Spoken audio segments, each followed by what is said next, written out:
जय श्री राम जी। आप सभी को आपके अपनी यूट्यूब चैनल धार्मिक भजन कीर्तन बरवाला में आप सभी का स्वागत है। आज जैसा कि आप सभी को पता है कि आज शनिवार है। शनिवार के दिन शनिदेव भगवान की पूजा और व्रत किया जाता है। तो आज की इस वीडियो में हम शनिदेव भगवान की व्रत कथा, विधि और आरती आप सभी को सुनाएंगे। तो वीडियो के एंड तक जरूर बने रहें और कथा का आनंद लें। तो आइए शुरू करते हैं शनिदेव भगवान के व्रत की विधि। इस दिन शनिदेव की पूजा की जाती है। काला तिल, काला वस्त्र, तेल, उड़द शनिदेव भगवान को अति प्रिय हैं, इसलिए इनके द्वारा शनिदेव की पूजा की जाती है। शनिदेव की दशा को दूर करने के लिए यह व्रत किया जाता है। शनि स्तोत्र का पाठ भी विशेष लाभदायक सिद्ध होता है। तो इस दिन हमें शनि स्तोत्र का पाठ करना चाहिए और शनिदेव भगवान की पूजा करनी चाहिए। आइए शनिदेव भगवान के व्रत की यानी शनिवार व्रत की कथा सुनते हैं। एक समय सूर्य, चंद्रमा, मंगल, बुध, बृहस्पति, शुक्र, शनि, राहु, केतु इन ग्रहों में आपस में विवाद हो गया कि हम सब में सबसे बड़ा कौन है। सब अपने आप को बड़ा कहते थे। जब आपस में कोई निश्चय न हो सका तो सब आपस में झगड़ते हुए देवराज इंद्र के पास गए और कहने लगे कि आप इन देवताओं के राजा हैं, इसलिए आप हमारा न्याय करके बतलाएं कि हम 9 ग्रहों में सबसे बड़ा ग्रह कौन है। देवराज इंद्र देवताओं का प्रश्न सुनकर घबरा गए और कहने लगे कि मुझ में इतना सामर्थ्य नहीं है कि मैं किसी को छोटा या बड़ा बतला सकूं। मैं अपने मुख से कुछ नहीं कह सकता। हाँ, एक उपाय हो सकता है कि इस समय पृथ्वी पर राजा विक्रमादित्य दूसरों के दुखों को निवारण करने वाले हैं, इसलिए आप सब मिलकर उन्हीं के पास जाएं और वहीं अपना विवाद का निवारण करेंगे। सभी ग्रह अब देवलोक से चलकर भूलोक में जाकर राजा विक्रमादित्य की सभा में उपस्थित हुए और अपना प्रश्न राजा के सामने रखा। राजा विक्रमादित्य ग्रहों की बात सुनकर गहरी चिंता में पड़ गए कि मैं अपने मुख से किसको बड़ा और किसको छोटा बतलाऊंगा। जिसको छोटा बतलाऊंगा वह क्रोध करेगा और जिसका झगड़ा निपटाने के लिए उन्होंने एक उपाय सोचा और सोना, चांदी, कांसा, पीतल, शीशा, रंगा, जस्ता, अभ्रक और लोहा 9 धातुओं के 9 आसन बनवाए। सब आसनों को क्रम में से जैसे सोना सबसे पहले और लोहा सबसे पीछे बिछाया गया। इसके पश्चात राजा ने सब ग्रहों में से कहा कि आप अब सब अपना अपना आसन ग्रहण करें। जिसका आसन सबसे आगे वह सबसे बड़ा और जिसका आसन सबसे पीछे वह सबसे छोटा जानिएगा। क्योंकि लोहा सबसे पीछे था तो वह शनिदेव का आसन था, इसलिए शनिदेव ने समझ लिया कि राजा ने मुझको सबसे छोटा बना दिया है। यह निर्णय शनिदेव को बहुत क्रोध आया। उन्होंने कहा कि राजा, तो मेरे पराक्रम को जानता नहीं। सूर्य एक राशि पर 1 महीना, चंद्रमा 2.25 महीना 2 दिन, मंगल 1.5 महीना, बृहस्पति देव 13 महीने और बुध और शुक्र 1-1 महीने विचरण करते हैं, परंतु मैं एक राशि पर 2.5 वर्ष से लेकर 7.5 वर्ष तक रहता हूँ। बड़े बड़े देवताओं को भी मैंने भीषण दुख दिया है। राजन सुनो, श्री रामचंद्र जी को 7.5 आई तो उन्हें वनवास हो गया। रावण पर आई तो राम ने वानरों की सेना लेकर लंका पर चढ़ाई कर दी और रावण के कुल का विनाश हो गया। हे राजन, अब तुम सावधान रहना। राजा विक्रमादित्य ने कहा कि जो मेरे भाग्य में होगा देखा जाएगा। इसके बाद अन्य ग्रह तो प्रसन्नता के साथ अपने अपने स्थान पर चले गए, परंतु शनिदेव क्रोध में के साथ वहां से सिधारे। कुछ काल व्यतीत होने पर जब राजा विक्रमादित्य को 7.5 आई तो की दशा आई तो शनिदेव घोड़ों का सौदागर बनकर अनेक सुंदर घोड़ों के साथ राजा विक्रमादित्य की राजधानी आए। जब राजा ने घोड़ों के सौदागर के आने की खबर सुनी तो उसने अपने अश्वपाल को अच्छे अच्छे घोड़े खरीदने की आज्ञा दी। अश्वपाल ऐसी अच्छी नस्ल के घोड़े देखकर और उनका मूल्य सुनकर चकित हो गया और राजा की तुरंत ही राजा को खबर दी। राजा विक्रमादित्य उन घोड़ों को देखकर और एक अच्छा सा घोड़ा चुनकर सवारी के लिए उस पर चढ़े। राजा के पीठ पर चढ़ते ही घोड़ा तेजी से भागा। घोड़ा बहुत दूर घने जंगल में जाकर राजा को छोड़ दिया और अंतर्ध्यान हो गया। इसके बाद राजा विक्रमादित्य ने अकेला जंगल में भटकता फिरता रहा। भूख और प्यास से दुखी राजा ने भटकते भटकते एक ग्वाले को देखा। ग्वाले ने राजा को प्यास से व्याकुल देखकर पानी पिलाया। राजा ने अंगुली में एक अंगूठी थी, वह अंगूठी उसे निकालकर प्रसन्नता के साथ ग्वाले को दे दी और शहर की ओर चल दिया। राजा शहर में पहुंचकर एक सेठ की दुकान पर जाकर बैठ गया और अपने आपको उज्जैन का रहने वाला तथा अपना नाम विका बतलाया। सेठ ने उसको एक कुलीन व्यक्ति समझकर जल आदि पिलाया। भाग्यवश उस दिन सेठ की दुकान पर बहुत अधिक बिक्री हुई।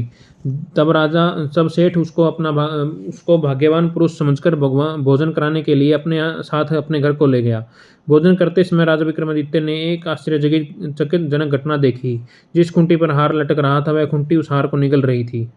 भोजन के पश्चात जब सेठ कमरे में आया तो उसने कमरे में हार नहीं मिला। उसने यही निश्चय किया कि सिवाय विका के और कोई इस कमरे में नहीं आया, अतः अवश्य ही इसने ही हार चोरी किया है। परंतु विका ने हार लेने से मना कर दिया। इस पर 5-7 आदमी उसको पकड़कर नगर फौजदार के पास ले गए। फौजदार ने उसको राजा के पास सामने उपस्थित कर दिया और कहा कि यह आदमी भला प्रतीत होता है, चोर मालूम नहीं होता। परंतु सेठ का कहना है कि इसके सिवा और कोई घर में आए ही नहीं, इसलिए अवश्य ही इसी ने चोरी की है। राजा ने आज्ञा दी कि इसके हाथ पैर काटकर चुरंगिया किया जाए। राजा की आज्ञा का तुरंत पालन किया गया और वीका के हाथ पैर काट दिए गए।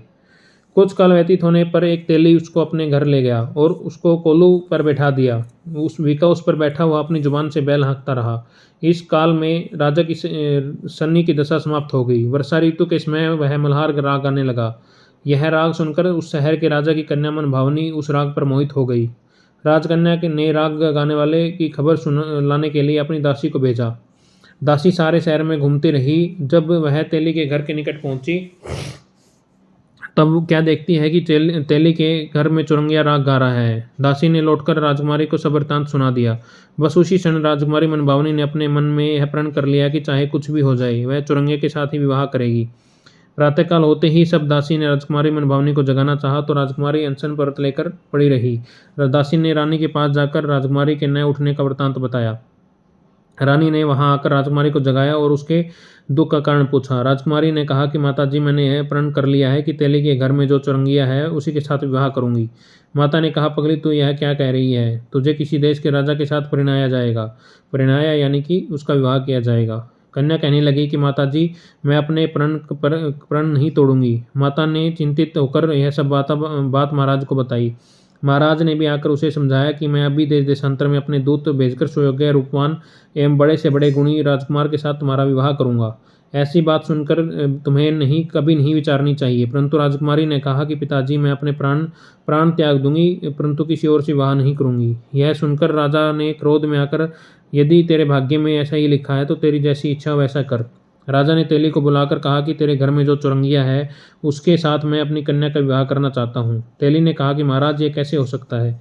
कहाँ आप हमारे राजा और कहाँ एक नीच तेली? राजा ने कहा कि भाग्य के लिखे को कोई नहीं टाल सकता। अपने घर जाकर विवाह की तैयारी करो। राजा ने सारी तैयारी कर तोरण और बंधनवार लगाकर राजकुमारी का विवाह चुरंगिया के साथ कर दिया। रात्रि को जब विक्रमादित्य और राजकुमारी महल में सोए हुए थे तो आधी रात के समय जब शनिदेव ने विक्रमादित्य को सौंपन दिया और कहा कि राजा, कहो मुझको छोटा बतलाकर तुमने कितना दुख उठाया। राजा ने शनिदेव से क्षमा मांगी और शनिदेव ने राजा को क्षमा कर दिया और प्रसन्न होकर विक्रमादित्य को हाथ पैर दिए। तब राजा विक्रमादित्य ने शनिदेव से प्रार्थना की कि महाराज, मेरी प्रार्थना स्वीकार करें। जैसा दुख आपने मुझे दिया वैसा और किसी को न दें। शनिदेव ने कहा कि तुम्हारी यह प्रार्थना स्वीकार है। जो मनुष्य मेरी कथा सुनेगा या कहेगा उसको मेरी दशा में कभी किसी प्रकार का दुख नहीं होगा, और जो नित्य ही मेरा ध्यान करेगा या चींटियों को आटा डालेगा उसके सब मनोरथ पूर्ण होंगे। बोले शनिदेव भगवान की जय। इतना कहकर शनिदेव अपने धाम को चले गए। जब राजकुमारी मनभावनी की आंखें खोली और उसने चुरंगिया के हाथ पैर देखे तो वह आश्चर्यचकित हो गई।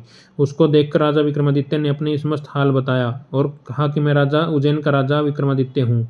यह घटना सुनकर राजकुमारी अत्यंत प्रसन्न हुई। प्रातःकाल राजकुमारी ने उसकी सखियों ने पिछली रात का हालचाल पूछा तो उसने अपने पति का सब वृत्तांत सुनाया।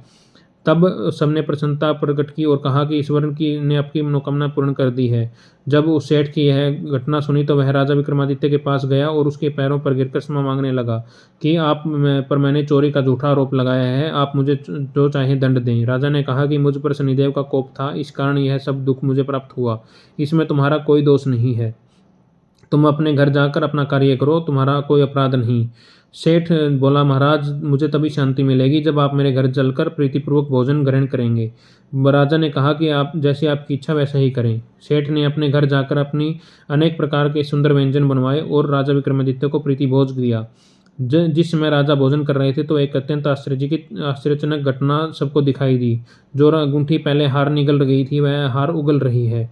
जब भोजन समाप्त हुआ तो सेठ ने हाथ जोड़कर बहुत सी मोहरें राजा को भेंट की और कहा, मेरी श्री कंवरी नामक एक कन्या है, आप उसका पानी ग्रहण करें, यानी कि उसको अपनी रानी स्वीकार करें। राजा विक्रमादित्य ने उसकी प्रार्थना स्वीकार कर ली। तब सेठ ने अपनी कन्या का विवाह राजा के साथ कर दिया और बहुत सा धन दहेज आदि दिया। कुछ दिन तक उस राज्य में निवास करने के पश्चात राजा विक्रमादित्य ने अपनी स्वस्वर राजा से कहा कि अब मेरी उज्जैन जाने की इच्छा है। कुछ दिन बाद विदा लेकर राजकुमारी मनभावनी सेठ की कन्या श्री कंवरी तथा दोनों जगह दहेज में प्राप्त अनेक दास दासी, रथ और पालकी सहित राजा विक्रमादित्य उज्जैन की तरफ चले गए। जब वे शहर के निकट पहुंचे और प्रवासियों ने राजा के आने की का संवाद सुना तो उज्जैन की समस्त प्रजा अगवानी के लिए आई। प्रसन्नता से राजा अपने महल में पधारे। सारे नगर में भारी उत्सव मनाया गया और रात्रि को दीपमाला की गई। दूसरे दिन राजा ने अपने पूरे राज्य में यह घोषणा करवाई कि शनि देवता सब ग्रहों में सर्वोपरि हैं और मैंने उनको छोटा बतलाया, इसी कारण मुझे यह दुख प्राप्त हुआ। इस प्रकार सारे राज्य में सदा शनिदेव की पूजा और कथा होने लगी। राजा और प्रजा अनेक प्रकार की सब सुख भोगते रहे। सब जो कोई शनिदेव की इस कथा को पढ़ता या सुनता है, शनिदेव की कृपा से उसके सब दुख दूर होते हैं। व्रत के दिन शनिदेव की कथा अवश्य पढ़नी चाहिए। बोले शनिदेव भगवान की जय हो। शनिदेव सभी पर अपनी कृपा बनाए रखें। बोले शनिदेव भगवान की जय हो। शनिवार व्रत कथा यहीं पर समाप्त होती है। आइए अब शनिदेव भगवान की आरती करते हैं। जय जय श्री शनिदेव भक्तन हितकारी, सूरज पुत्र प्रभु छाया महतारी। ओम जय शनिदेव, जय जय शनिदेव महत भक्तन हितकारी। श्याम अंग वक्र दृष्टि चतुर्भुजधारी, स्वामी चतुर्भुजाधारी। नीलांबर धार नाथ गज की असवारी। ओम जय शनिदेव, जय जय शनिदेव हितकारी। कृट मुकुट शीश सहज दीप है लीलहारी, स्वामी दीप है लीलहारी। मुक्तन की माला गले शोभित बलिहारी, मुक्तन की माला गले शोभित बलिहारी। ओम जय जय शनिदेव भक्तन हितकारी। मोदक मिष्ठान पान चढ़त है सुपारी, स्वामी चढ़त है सुपारी। लोह तिल तेल उड़त महिषी अति प्यारी, स्वामी महिषी अति प्यारी। ओम जय जय श्री शनिदेव भक्तन हितकारी, स्वामी भक्तन हितकारी। देव धनुज ऋषि मुनि सुमिरत नर नारी, स्वामी सुमिरत नर नारी। विश्वनाथ दरत ध्यान शरण है तुम्हारी, स्वामी शरण है तुम्हारी। जय जय जय श्री शनिदेव भक्तन हितकारी, स्वामी भक्तन हितकारी। सूरज पुत्र प्रभु छाया महतारी। ओम जय जय श्री शनिदेव भक्तन हितकारी, स्वामी भक्तन हितकारी। बोले शनिदेव भगवान की जय हो। शनिदेव भगवान की व्रत कथा और आरती कहीं समाप्त होती है। आप सभी को शनिवार व्रत कथा कैसी लगी कमेंट करके ज़रूर बताएं। और ऐसी धार्मिक भजन कीर्तन और कथाएं सुनने के लिए हमारे धार्मिक भजन कीर्तन बरवाला यूट्यूब चैनल को लाइक करें, सब्सक्राइब करें और आगे शेयर करें। धन्यवाद। भगवान शनिदेव आप सभी पर अपनी कृपा बनाए रखें और सभी का कल्याण करें। बोले शनिदेव भगवान की जय हो।